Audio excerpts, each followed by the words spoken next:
Something massive just shifted behind the scenes, and if you're really paying attention to how this front office operates, you can feel that this is not just noise. This is the kind of development that can completely reshape the future of the Philadelphia Eagles. We're talking about a scenario that just a short time ago felt almost impossible, but now it's starting to look very real. The Cleveland Browns have officially modified Myles Garrett's contract, and that one move quietly changes everything. This wasn't random. This wasn't just bookkeeping. This was strategic, and when you break it down, it opens a door that wasn't truly open before. Let's simplify what just happened. Garrett signed that massive 4-year, $160 million deal, locking him in long term. At the time, it looked like Cleveland was fully committed to building around him. But now, with the adjustments made to the structure of that contract, and specifically pushing key bonus deadlines closer to the regular season and reshaping how the money is distributed, the Browns have created flexibility, real flexibility. And here's the key part. Flexibility like this doesn't just help a team keep a player, it helps them move a player. That's where things start to get interesting for Philadelphia. Because if you go back to last offseason, there was already real chatter around the league about Howie Roseman exploring the possibility of going after Myles Garrett. Not casually, not hypothetically, legitimate interest. And if you know anything about how this front office thinks, you know edge rusher is not just another position, it's a cornerstone. Quarterback, offensive line,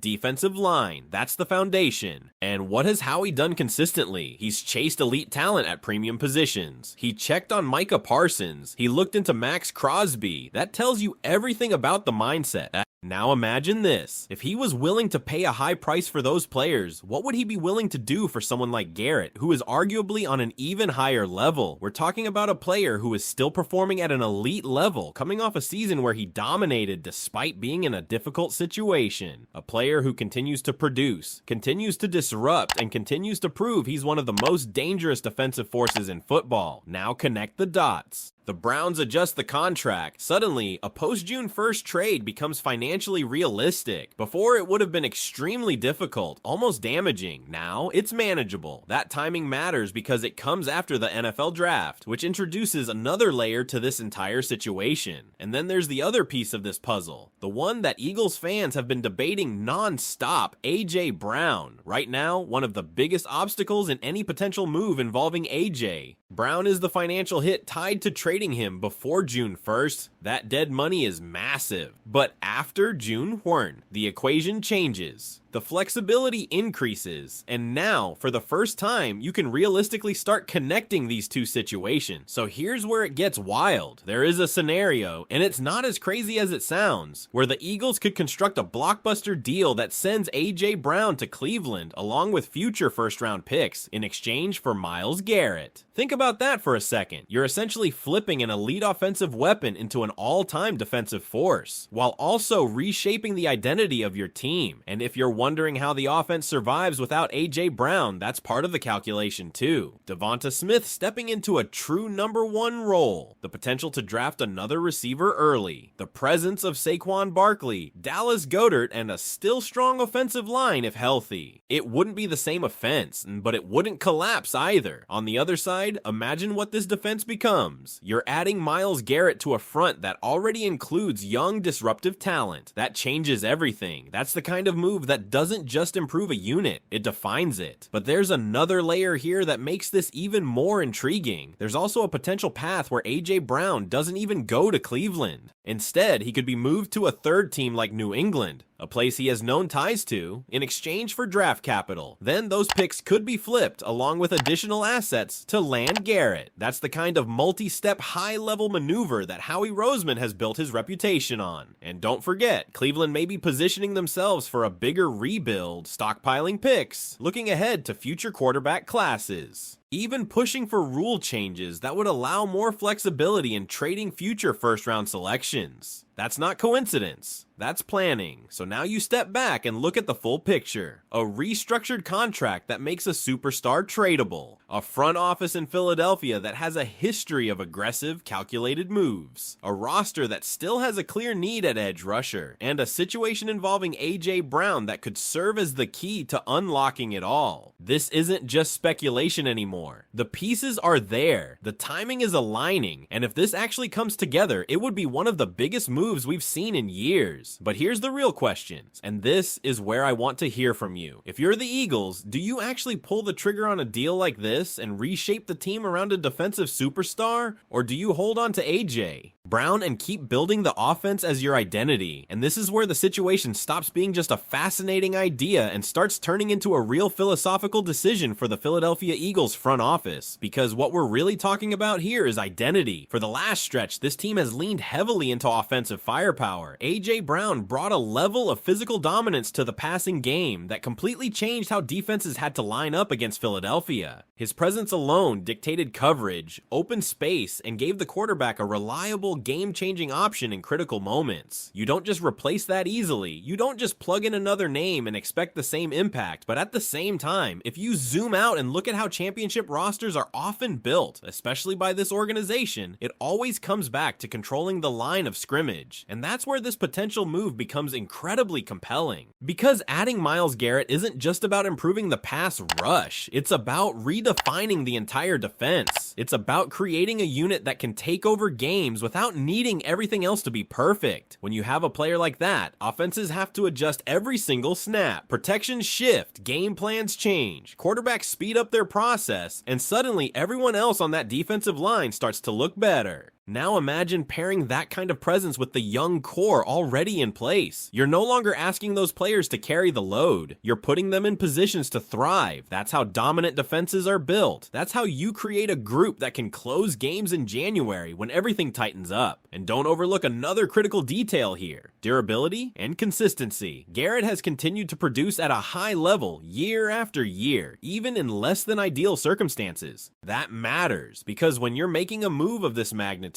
you're not just betting on talent, you're betting on reliability. Now flip back to the offensive side for a second. If AJ Brown is moved, the pressure shifts. DeVonta Smith would no longer be viewed as part of a duo. He becomes the focal point, and there's a real belief inside football circles that he's capable of handling that role at a higher volume than we've seen so far. His route running, separation ability, and football IQ have always been elite. The question has never been talent, it's been opportunity. This kind of move would force that transition. It would also put a spotlight on the front office to hit on a draft pick at wide receiver or find additional pieces to complement the offense. Because while the structure can still function, the margin for error gets smaller. You're betting that the collective can replace the production of one elite player. That's not a small gamble, and this is why the timing is everything. Post June 1st is not just a financial checkpoint, it's a strategic window. It allows the Eagles to navigate the cap, potentially execute multiple moves, and still position themselves competitively for the upcoming season. It also lines up with the broader league calendar, where teams start reassessing their direction after the draft. Meanwhile, Cleveland's side of this cannot be ignored. If they move Garrett, it signals a shift. A serious one. You don't trade a player of that caliber unless you're thinking long term. Accumulating picks, resetting the roster, possibly targeting a quarterback in a future draft class. All signs would point toward a team preparing for a new timeline. And if that's the case, Philadelphia becomes a very logical trade partner. They have the assets, they have the motivation, and most importantly, they have a general manager who is never afraid to make a bold move if he believes it gives his team an edge. So now everything circles back to that original idea. This isn't random. This isn't noise. This is a situation where multiple moving parts are starting to align at the same time. A contract restructure that increases trade flexibility, a contender with a clear need at a premium position, a potential asset in AJ Brown that could unlock the deal, and a front office known for thinking 2 or 3 steps ahead of everyone else. If this actually happens, it won't just be a trade, it will be a statement, a shift in how this team plans to win. So now I want you to take it one step further. Not just whether you would do the trade, but what it says about the future of this team. Are the Eagles better off doubling down on offensive explosiveness, or building a defense that can dominate and carry them when it matters most? And if this move goes through, do you think it makes Philadelphia a stronger Super Bowl contender right away? And the deeper you go into this, the more you realize that a move like this wouldn't just impact one season. It would ripple across the next several years of how this roster is built. built and how this team competes at the highest level. Because think about what the Eagles would be signaling to the rest of the league if they actually follow through with something like this. They wouldn't just be reacting to roster needs, they would be dictating the terms of how they want to win. That's a completely different mindset. If you bring in Myles Garrett, you're essentially saying that no matter who you face, no matter how explosive their offense is, you believe your defense can take control of the game. You're investing in pressure, disruption, and the ability to change outcomes in a matter of seconds. That's the kind of identity